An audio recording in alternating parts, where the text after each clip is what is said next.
Hello. Please hit like button and subscribe my channel.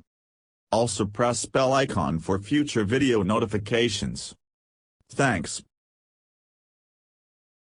Cities are not all the same, or at least their evolution isn't, according to new research from the University of Colorado Boulder.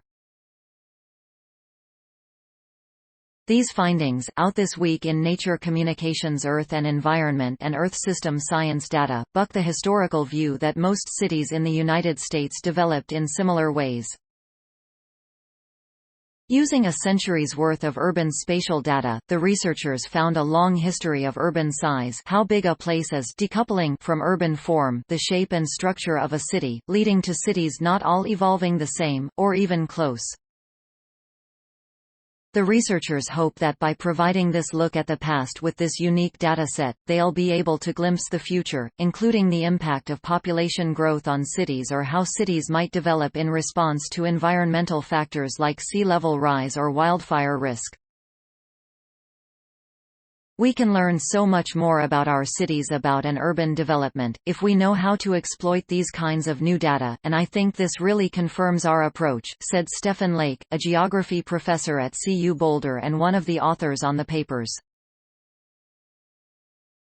It's not just the volume of data that you take and throw into a washing machine.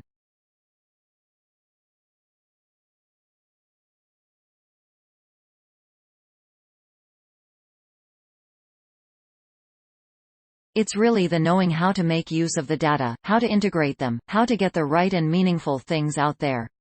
It's projected that by 2050, more than 2/3 of humans will live in urban areas. What those urban areas will look like, however, is unclear, given limited knowledge of the history of urban areas, broadly speaking, prior to the 1970s.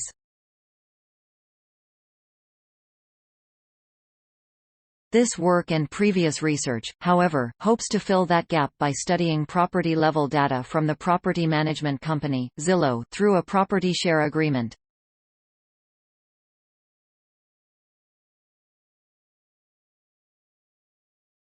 This massive dataset, called the Zillow Transaction and Assessment Dataset or ZTRAX, contains about 374 million data records that include the built year of existing buildings going back over 100 years. Previously, the researchers then used these data to create the Historical Settlement Data Compilation for the United States (HISDAC-US), a set of unique time series data set that's freely available for anyone to use.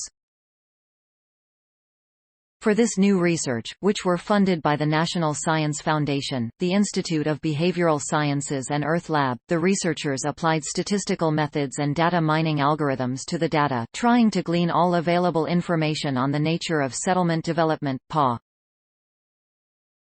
What they found is that not only were they able to learn more about how to measure urban size, shape and structure or form, including the number of built-up locations and their structures, they were also able to see very clear trends in the evolution of these distinct categories of urban development. In particular, the researchers found that urban form and urban size do not develop the same as previously thought. While size generally moves in a single direction, especially in large cities, form can ebb and flow depending on constraints. The categorization is something that is really novel about that paper because this could not be done prior to that because these data were just not available, said Johannes Uhl, the lead author of the paper and a research associate at CU Boulder. It's remarkable, according to the researchers, that the two articles are being published by different high-impact journals on the same day.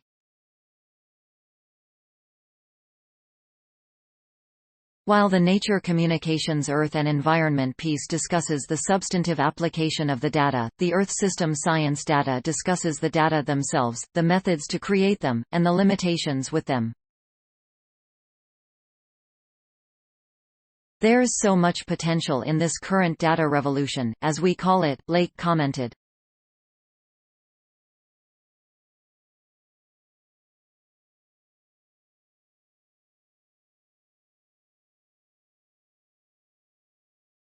The growth of so-called data journals is a good trend because it's becoming more and more systematic to publish formal descriptions of the data, to learn where the data can be found, and to inform the community what kind of publications are based on these data products.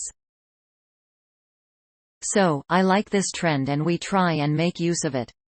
This research, however, is still far from finished.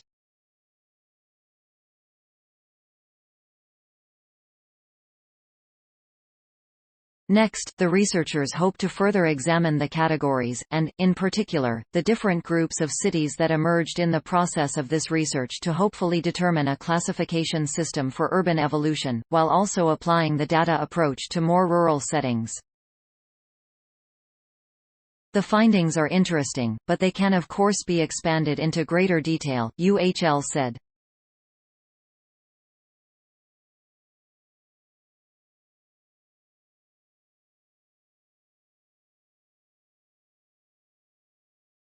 The researchers are also working with other researchers in different fields across the university to explore the applications of these data on topics as far-reaching as urban fuel models for nuclear war scenarios, the exposure of the built environment to wildfire risk, and settlement vulnerability.